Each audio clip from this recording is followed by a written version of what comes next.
Continuação do assunto de introdução à modelagem matemática. Como eu falei no passado, eu divido o tratamento de modelagem entre duas grandes áreas. Áreas relacionadas a problemas, a definição dos problemas e depois a definição ou o tratamento das soluções a esses problemas. E existe uma linha muito bem definida entre os dois. A linha, quando eu digo bem definida, a gente pode posicionar a linha em vários lugares, onde é que um problema termina, onde é que a solução inicia, isso pode mudar. Mas uma vez que a gente decide, a linha fica bastante visível.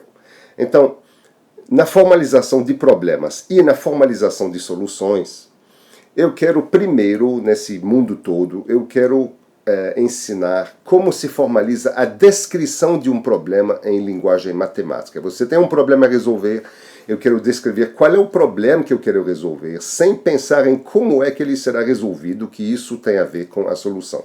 Uma vez que a gente tem a descrição do problema feita formalmente, a gente tem que pensar numa técnica de modelagem para tentar solucionar, quer dizer, usando modelos matemáticos em busca de soluções para o nosso problema. Então, a construção do modelo, na realidade, ela inicia já na descrição do problema, mas ela continua até a gente achar uma solução. Em algum momento, a gente vai ter que claramente definir qual é a técnica de modelagem exata que a gente vai usar, e isso pode ser feito um pouco mais do lado do problema, um pouco mais do lado da solução, dependendo da situação. Finalmente, nós queremos obter soluções para esses problemas. Então, aqui a gente não vai falar muito nesta disciplina dessas técnicas de soluções, porque nós não temos tempo. Eu quero apresentar muitas técnicas, mas a gente não vai se aprofundar muito com cada uma sobre como se solucionam os problemas, como se acham as soluções usando essas técnicas de modelagem. Eu quero me concentrar mais na escolha do tipo de modelo do que no aprofundamento de cada um. Eu vou falar agora sobre vários tipos de modelos que podemos criar, várias formas de obter a informação sobre o mundo real, e depois eu vou comparar essas várias formas de obter a informação, esses vários tipos de modelos, de acordo com alguns critérios. Então, uma coisa que eu posso fazer, obviamente, é observar o próprio mundo real. Isso é uma forma de obter a informação sobre o mundo real. Uma forma seria através de experimentação com o sistema real.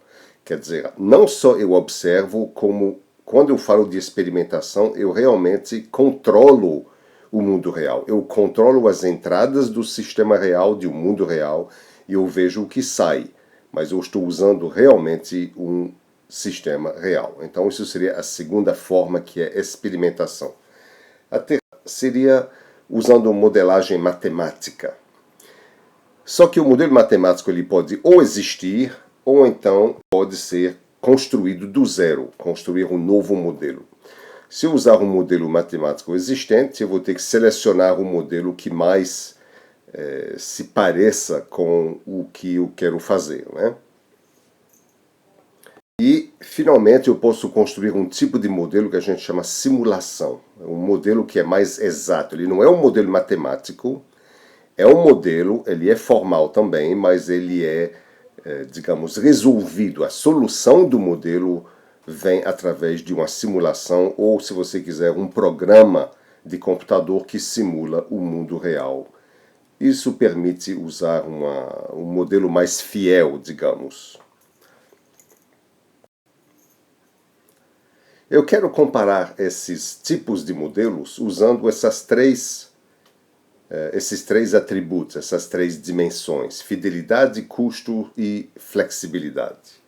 Então, fidelidade é a precisão da representação da realidade. Eu estou realmente me aproximando muito ou pouco, quão preciso está sendo a minha representação. Tem a ver com a acurácia, a precisão da informação que eu vou tirar do meu modelo. O custo, claramente, é o total do custo, o processo total de criar o modelo e de usá-lo. E a flexibilidade tem a ver com a habilidade de alterar, controlar condições que afetam o modelo à medida em que os dados são colhidos. Eu tenho mais ou menos flexibilidade dependendo do tipo de modelo. Vamos começar com o atributo de fidelidade. Eu vou colocar aqui no eixo vertical fidelidade e eu vou colocar aqui os tipos de modelos que nós podemos ver e vamos ver que temos basicamente a seguinte situação. Nós temos alguns modelos que são mais fiéis e alguns que são menos fiéis. Esse primeiro aqui seria a observação do mundo real. Isso aqui é observação do mundo real. Esse segundo aqui é a experimentação. Depois eu volto a falar sobre cada um deles. O terceiro aqui seria simulação. Tentar resolver o meu modelo usando uma simulação. Aqui eu teria construção de um modelo, quer dizer, um modelo novo que eu vou fazer, e aqui teria finalmente a seleção de um modelo existente. Então, por que eu tenho mais fidelidade aqui, por exemplo, e menos fidelidade aqui, por exemplo? Então, no primeiro caso aqui, que é o caso da observação do mundo real, é claro que mesmo que eu tenha erros de medição, mesmo nesse caso, as observações do mundo real devem naturalmente ser mais fiéis ao mundo real. Estou observando o próprio.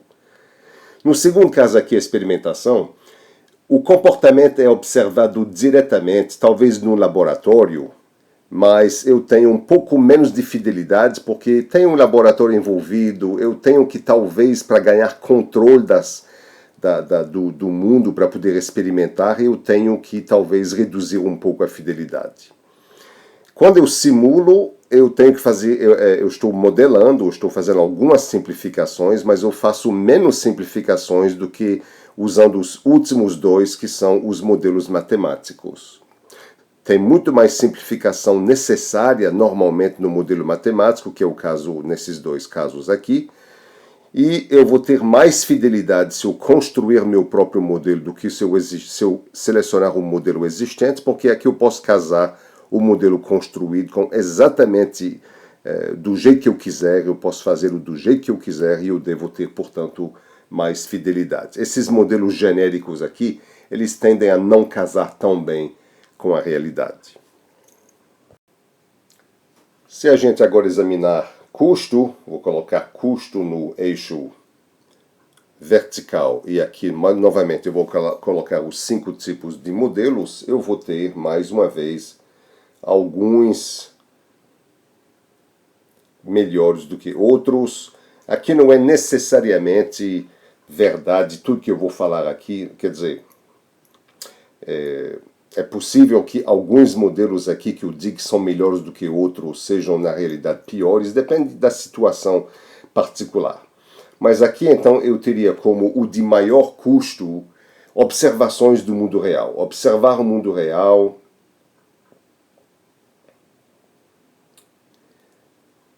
é bastante custoso.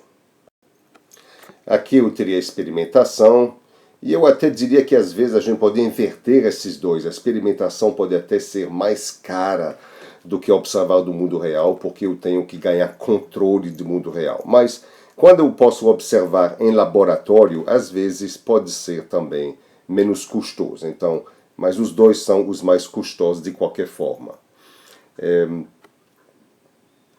O terceiro aqui é simulação.